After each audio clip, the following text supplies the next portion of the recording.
Good morning. I'm David Bassett. I'm a professor at the University of Tennessee in Knoxville and also a fellow in the American College of Sports Medicine, which has recently launched an initiative known as Active Earth to promote physical activity through active living, and I think that fits very well with the theme of this conference.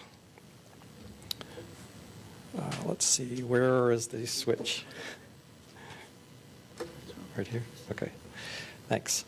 So it was not too long ago that public spaces were designed often with atriums and grand staircases that promoted physical activity. And today it's much more common that we have escalators or elevators to help us traverse between floors of a building.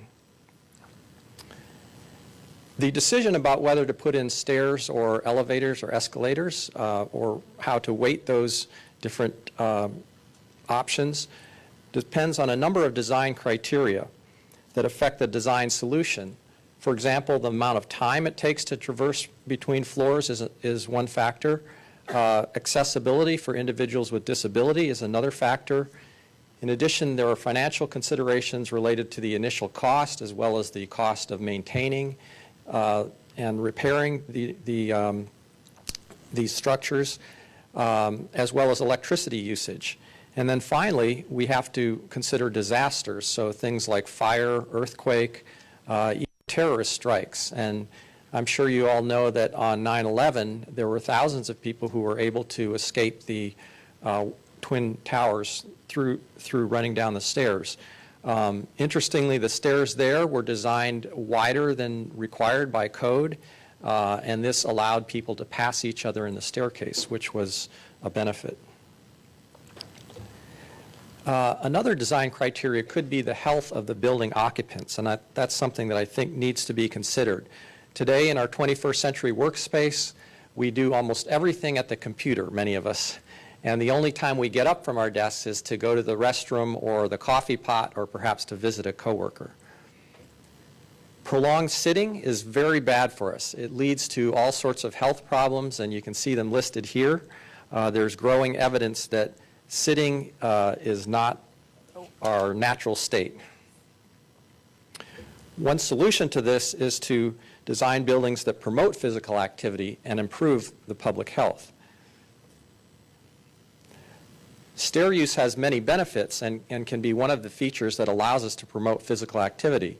For example, stair use results in considerable energy expenditure. Stair climbing requires about 10 METs, or 10 times the resting metabolic rate. Stair descending requires about 3 METs. Stair use also is helpful in preventing obesity, and it's one of the activities that is known to result in reduced risk of cardiovascular disease, diabetes, and cancer, as shown by Ayman Lee in the Harvard alumni study. Many studies have been done now, at least 24 studies, showing that point-of-decision prompts like this sign you see on the right can encourage a small percentage of people to shift from using the stairs or using the elevator to taking the stairs. For example, if you have 9% of people in a building using the elevator or using the stairs initially, you can get that up to about 18% by using point-of-decision prompts. So what would happen if we made stairs the convenient choice? We did a study at the University of Tennessee where we looked at 3 buildings. This one was called Stokely Management Center. It had a bank of 4 elevators, 2 here and 2 on the adjacent facing wall. And then there was a narrow fire escape stairwell that you see in the background there. Only 8% of people in that building took the stairs. In the College of Art and Architecture, they had a atrium with a grand staircase, and in that building, 73% took the stairs. There was a freight elevator at one end of the building, very small, but it was sort of out of the way, and most people chose not to use it. In the law school, it was kind of an equal opportunity situation.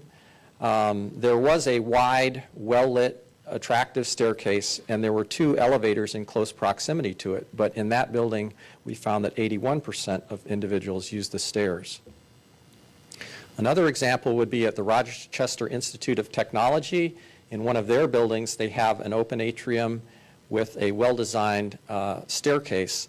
And At RIT, they have a lot of deaf students, so one of the reasons they designed it this way was that so people could look at their friends up on the second or third floor and they could use sign language to communicate with them.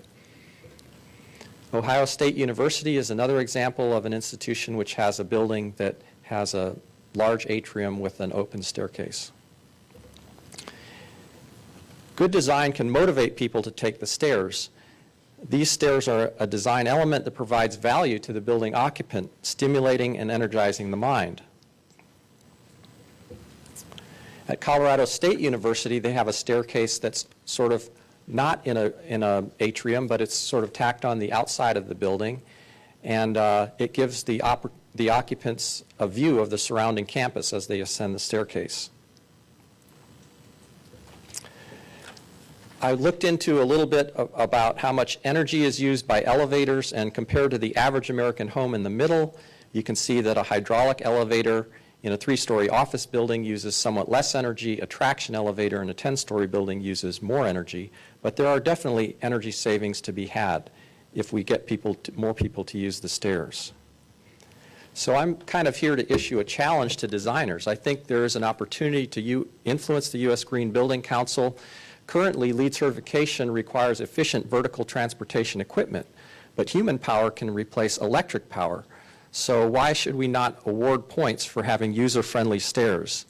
These state-of-the-art staircases may cost a little bit more to construct, but I think people would be willing to pay the additional cost of a building for the prestige of having LEED certification.